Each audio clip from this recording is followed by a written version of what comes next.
I've got 3 really helpful tips and a bonus tip at the end, which are going to help you feel way more confident when you're talking to someone that you don't really know very well in English. All right, let's go. Tip number 1, show interest.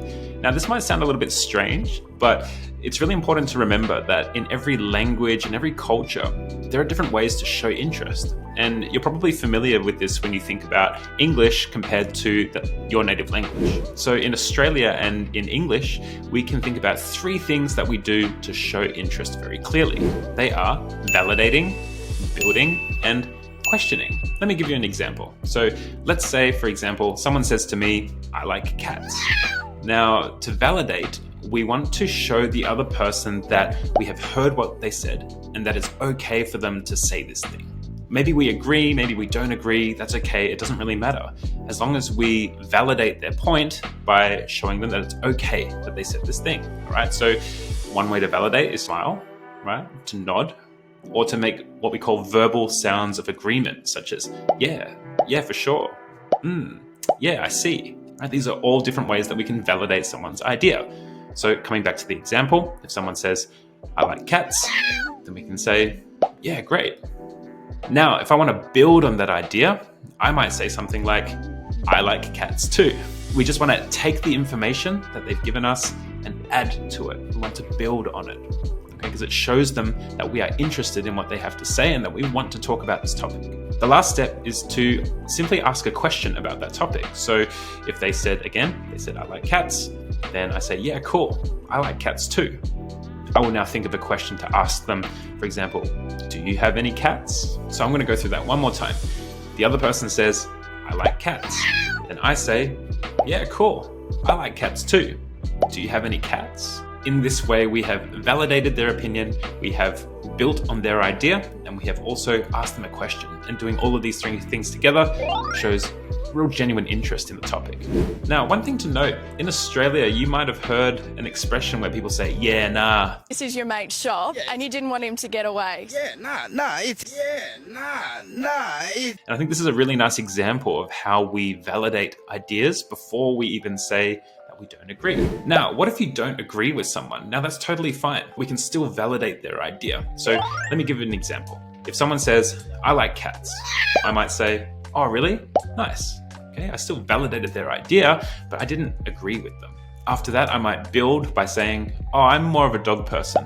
And then to ask a question about the topic, maybe I don't really want to talk about cats because I'm not interested in cats. So instead, I'm going to ask them a question maybe more generally about pets. So I might ask them, "Do you have any pets?" And this is completely fine, and it still follows those 3 steps. So to summarize, one easy way to remember how to show interest is to validate ideas, build on the ideas, and ask a question about the topic. By the way, if you are enjoying this video, don't forget to like, subscribe, comment, do all of that stuff. It really helps us to keep all this content free, and we really appreciate it. All right, tip number 2, be responsive. Now, it's easy to say, yeah, you need to be responsive, but how can we do that? Well, just remember that this is a skill and this is something that we can practice. So if you find that you often go blank when you're trying really hard to think of something to say, we need to practice this. Here are 2 tips in how to be responsive. Number 1 is to re-ask the question. It's so simple, all right? So if someone says to you, "Do you like cats?" And I say, "Yeah, I like cats." I can answer with, "How about you? What about you? And you?" A nice easy way to keep that conversation going. In this imaginary conversation that I'm having with this other person, we've talked about cats for a while and now we want to move on. And there is an awkward silence. Oh no, the dreaded awkward silence. Oh no. Here is my tip for managing the awkward silence and a way that you can practice thinking of questions quickly so that you never have an awkward silence for too long that makes you feel really uncomfortable. Who, when, what, where, why, how, do you, did you, are you, have you, will you? I'm going to say that one more time. Ready?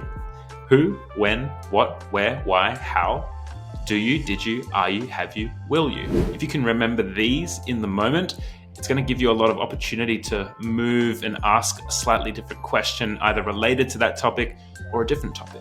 All right, so we've been talking about cats for a little while, and I want to continue this conversation about cats. So we're a little bit stuck. There's a bit of an awkward silence. I'm going to think, Who, when, what, where, why, how, do you, did you, are you, have you, will you? And I'm going to come up with some questions in my mind. Not all of them, obviously, but here are some examples of questions that I might ask next. Who's looking after the cat now? When did you first realize you're a cat person? What type of cat do you have? Where does the cat live now? Why do you prefer cats over dogs? How did you choose which cat to get? Do you think cats are smarter than dogs? Did you ever think about getting a stray cat? Are you thinking about getting another pet at all? Have you ever thought about getting another cat? And lastly, will you get another cat in the future? Tip number 3, and I think that this is the most important one, which is find common ground. I want you to think about your friends for a minute, some of your closest friends. What do you have in common with them? It's pretty likely that you have shared similar experiences. Maybe you come from the same culture, maybe you've grown up together, maybe you have similar points of view on things. It's likely that you have a lot of common ground, and this is why when you see them, it's very easy to talk to them. But for someone that we don't know, we don't have much or any common ground. So it can be really helpful to try and find a few key points of common ground that are going to help push the conversation further. So for example, if I'm talking to someone from Taiwan, then I often like to share that I've been living in Taiwan for 7 years, that I speak a little bit of Chinese, and that I'm Australian. These all help to find common ground because firstly, obviously I've been living in their country for many years, so there's some things that we can relate to. Speaking a little bit of Chinese can take a bit of pressure off. And then lastly, being Australian, there's so many Taiwanese people who have done working holidays in Australia, or people who know someone who's done a working holiday in Australia. So I find it's like a very nice, easy point of common ground. And it's a nice way to relate to someone that I don't know very well. It's my belief that you can find common ground with anyone that you talk to. No matter where they come from, there is an opportunity for common ground. Now, if you're not Australian and you are talking to an Australian, here are some questions and some topics that can help you find common ground. Number 1, location. Now, if you're in the same place together, there's common ground. You're both in the same place. Now, you might have different reasons for being there, but you're both there. So you can ask a question that relates to being there.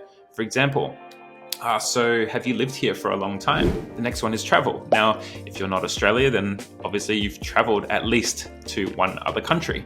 Australians love to travel, so I think this is a great one to ask. It's a great place to start. Have you ever been overseas? Or have you been to my country, wherever you're from? The next one is food. I think that food is a really great topic to talk about. You can talk about food with many different types of people, even if you don't have much in common. A lot of people love food. That's my personal experience.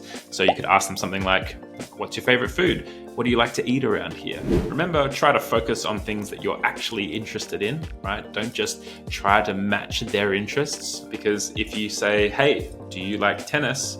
And they say, yeah, I love tennis. Do you? And you say, no. Then it's awkward, right? So in summary, you should believe that there is something that you have in common with this other person, and you want to try and find that thing. I would recommend starting with things like travel, food, hobbies, and actually your location, what it is that brings you there together. Bonus tip, practice makes perfect. Now, just a really important reminder that these are skills. Small talk is a skill, and they are skills that develop over time. Now, you might be really good at having conversations in your native language, but you might be having difficulty in English. Just remember, it's a very similar skill set, just with different rules of the game. So those skills should be able to be transferred pretty quickly. You just got to practice. It's not as hard as you think. Now, if you're looking for a safe way to practice, I highly recommend considering joining our online learning community. It's completely free, and we run workshops on this kind of stuff, on how to start, continue, and end a conversation. So it's a really great place for you to develop these skills. You might find that after just a few short sessions, you have the confidence to go out there and continue conversations really comfortably. Thanks, and see you next time.